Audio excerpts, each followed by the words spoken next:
தம்பிகள்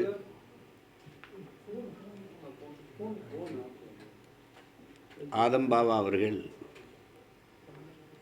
எழுதி இயக்கி தயாரித்திருக்கிற படம் இந்த உயிர் தமிழுக்கு. அதை என்னுடைய தம்பி அமீர் அவர்கள் நடிச்சிருக்காங்க. அதில் அதாவது அவர் நடிச்சிருக்காரு அப்படின்னு சொல்கிறத விட வாழ்ந்திருக்கார், ரகலை பண்ணியிருக்கார். அப்படி அது ஆரம்பத்தில் நாங்கள் அமைதிப்படை எடுக்கும்போது எங்கள் அண்ணன் சத்யராஜ் அவர் நடிப்பு எப்படி பேசப்பட்டதோ அதே மாதிரி பண்ணியிருக்கான் என் தம்பி. ரெண்டாவது உரையாடல் அவ்வளவு நேர்த்தியாக அவ்வளவு வலிமையாக இருக்குது இந்த படத்துக்கு. இந்த திரைக்கதை மிக அழகாக நகர்த்தி கொண்டு போகுது அந்த வசனம். அது என் ரெண்டு தம்பிகளுக்கும் பாராட்டு. அமீர் எப்படி சொல்லணுன்னா ஸ்க்ரீனில் ஒரு ரகலை பண்ணுவாங்க, விளையாடுவான்னு அந்த மாதிரி பண்ணியிருக்கான். அது வெளியில் இப்படி பார்க்குற அமீர் தாடி வச்சுட்டு இப்படி இருக்கிற அமீரை நீங்கள் திரையில் பார்க்க முடியாது. வேறு மாதிரி பண்ணியிருக்கா அப்படி படத்தில் கூட நடித்த எல்லாரும், அவங்க குறிப்பாக கதாநாயகன் நடித்த அவங்க ஆனந்தராஜ் ஐயா, என்னுடைய சியான் ராஜ்கபூர், அண்ணாச்சி இமான் அண்ணாச்சி, தம்பி கஞ்சா கருப்பு, கூட நடித்த எல்லா கதாபாத்திரங்களுக்கும் ஒரு முக்கியத்துவம் இருக்குது. சும்மா வந்துட்டு போனாங்கன்னு இல்லாமல் எல்லா கதாபாத்திரங்களும் செறிவாக செதுக்கப்பட்டிருக்குது. அதில் நான் வெகுவாக ரசித்தது திரைக்கதையினுடைய நகர்த்தல். வேகமாக அந்த காட்சி அடுக்கடுக்காக நகர்ந்து போகிறது, எதிர்பார்ப்பை கூட்டிக் கொண்டே போவது, என்ன நடந்திருக்கும் அப்படின்னு ஒரு எதிர்பார்ப்பை கூட்டிக்கிட்டே போகிறது, அதை நகர்த்தி கொண்டு போகிற மிக நேர்த்தியான உரையாடல்கள். அப்புறம் என்னுடைய நண்பர் வித்யாசாகருடைய இசை, அது குறிப்பாக பின்னணி இசை. 3 பாடல்கள், முதல் 2 பாட்டை தம்பி விஜய் எழுதியிருக்காரு நினைக்கிறேன். பின்னாடி 2வது பாதியில் வர்ற பாட்டை தம்பி சினேகன் எழுதியிருக்காரு. அது நாங்கள் கூட தேர்தல் நேரத்தில் பயன்படுத்தினோம் அந்த பாட்டை. வெளுக்குது ஜனநாயகம், அடித்து கிழிக்குது பணநாயகம். ஏன்னா ஓட்டுக்கு காசு கொடுக்குறத அது சட்டையர் பண்ணி வந்திருக்கோம். அந்த பாட்டு ரொம்ப நல்லா வந்திருக்குது படம்.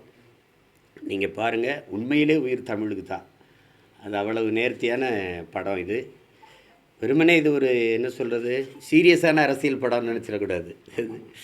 ரொம்ப ரசிக்கத்தக்க படம். ரொம்ப நாளாச்சு இப்படி படம் வந்து. சிலருக்கு அரசியல் பார்வை இருக்காது, புரிதல் இருக்காது. அதனால் அதை எப்படி தொடருன்னு தெரியாமல் தடுமாறிடுவாங்க.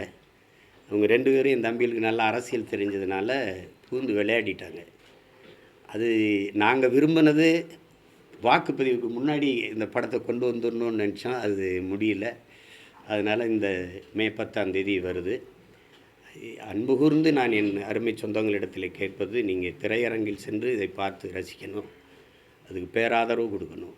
உண்மையிலேயே ஒரு நல்ல அரசியல் புரிதலை உருவாக்குகிற ஒரு படம். இதில் பணி செய்த அத்தனை தொழில்நுட்ப கலைஞர்கள் எல்லாருக்கும் என்னுடைய அன்பும் வாழ்த்துக்களும். குறிப்பாக பெருமுயற்சிக்கு அப்புறம் என் தம்பி இது ஆதம்பாவா ஒரு முழு படமாக உருவாக்கி திரைக்கு கொண்டு வந்துட்டான்.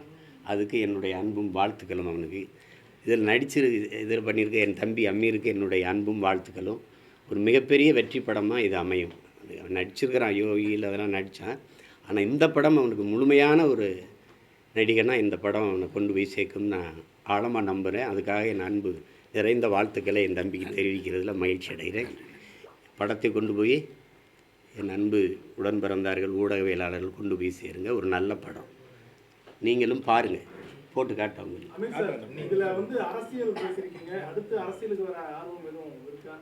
அவர் அரசியலில் தான் இருக்கார்.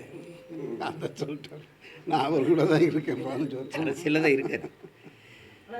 தேர்தலில் நிற்கிறத அரசியல்னு நீங்கள் நினைக்கக்கூடாது. மக்கள் பிரச்சனைக்கு யார் முதல்ல முன்னு நிற்கிறானோ, குரல் கொடுக்குறானோ, அதுவெல்லாம் அரசியல் தான். அரசியல்னால் என்னன்னு நினைக்க சொல்லுங்கள். என்ன எல்லோரும் கூட்டமாக இருக்கிறீங்க அப்படின்னு கேள்வி கேட்குறீங்கள, அதுவே அரசியல் தான். அதை தான் ஒவ்வொரு மனிதனின் ஒவ்வொரு வார்த்தையிலும் அரசியல் பிறக்குதுங்கிற. அவன் சொல்கிறான்ல, சேகுவர சொல்கிறான்ல, பசியோடு இருந்தான் ஒருத்தன், உணவு கொடுத்தேன், என்னை மனிதாபிமானின்னாங்க. ஏன் அவனுக்கு உணவு கிடைக்கலன்னு கேட்டேன், என்னை கம்யூனிஸ்ட்டுன்ட்டாங்க. இதுதான் கதை. நாங்கள் கேட்குறோம்ல, ஒவ்வொரு நாளும் கேள்வி கேட்குறோம்ல, அதுதான். அதனால் அவர் அரசியலில் தான் இருக்கார்.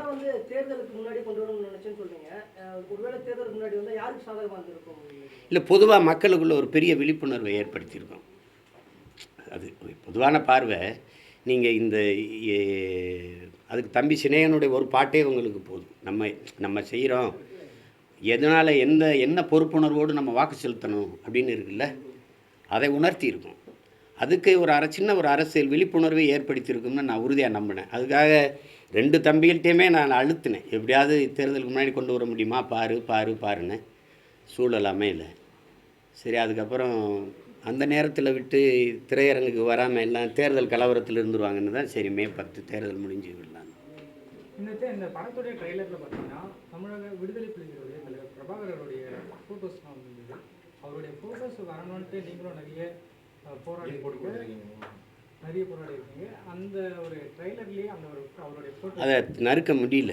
ஏன்னா முன்னாடி அண்ணா கூட எம்ஜிஆர் அவர்கள் இருக்கிறதும், அப்புறம் எம்ஜிஆர் அவர்கள் எங்கள் அண்ணா கூட இருக்கிறதையும் வார்த்தையாக சொல்லி ஒப்பிட்டு வந்துட்டதுனால தொட முடியல. அவங்களுக்கு புரியுதுன்னு நினைக்கிறேன். இல்லைன்னா தூக்கிடுவாங்க. ஒன்று எடுத்துட்டாங்க, சீருடையோடு இருந்த ஒன்றை எடுத்துட்டாங்க. இதை எடுக்க முடியல. ஏன்னா அவர் சீஃப் மினிஸ்டர் ஆஃப் தமிழ்நாடு, எங்கள் அண்ணன் சீருடை இல்லாமல் அப்படி நிற்பார். அதனால் எடுக்க முடியல.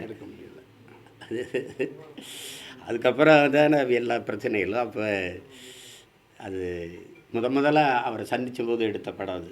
எம்ஜிஆர் அவர்களை சந்தித்த போது அது தூக்க முடியல. அதுக்கு திரையில் என்ன வரவேற்பு இருக்குதுன்னு நீங்கள் பார்ப்பீங்க. அந்த பதிவு வரும்போது எவ்வளவு ஆரவாரம் இருக்குதுன்னு தெரியும் உங்களுக்கு. ஜூன் 4 எப்படி இருக்கு சார்? நல்லா இருக்கு. இவ்வளோ வெயில் இருக்காது. இவ்வளோ வெயில் இருக்காது. எதுக்கு அதுக்கெல்லாம் போறீங்க? அவ்வளோ தூரம்லாம் போறீங்க.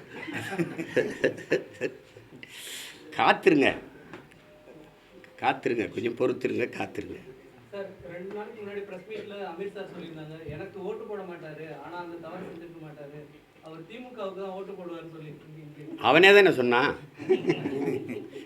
கேளுங்க, போன தேர்தலில் யாருக்கு ஓட்டு போட்டான்னு கேளுங்க. எங்கள் வீட்டில் எங்கள் அண்ணன் பசங்கள்லாம் எனக்கு போடுவாங்க.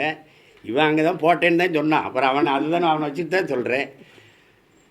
ஆனால் நீங்கள் சொல்கிற குற்றச்சாட்டு அவன் செய்யவே மாட்டான். எனக்கு தெரியும், தனிப்பட்ட முறையில் என் தம்பி எனக்கு தெரியும். அவன் இரையச்சம் கொண்டவன், உண்மையிலேயே நபிகள் வழியில் நடக்கிறவன். அதனால் அதை செய்யவே மாட்டான். மற்றவங்க செய்கிறதுக்கு நாம் எப்படி பொறுப்பேற்க முடியும்? அதை திரும்ப நான் அவங்களுக்கு சொல்கிறேன். இப்போ என் தம்பி படம் தயாரிச்சிருக்கா, இந்த காசை எப்படா சம்பாரிச்சான்னு கேட்டுக்கிட்டு நாங்கள் படம் நடிக்கவோ இயக்கவோ முடியாது. ஒரு தயாரிப்பாளர் வாய்ப்பு கொடுக்குறார், வேலை செய்கிறோம், அவ்வளோதான்.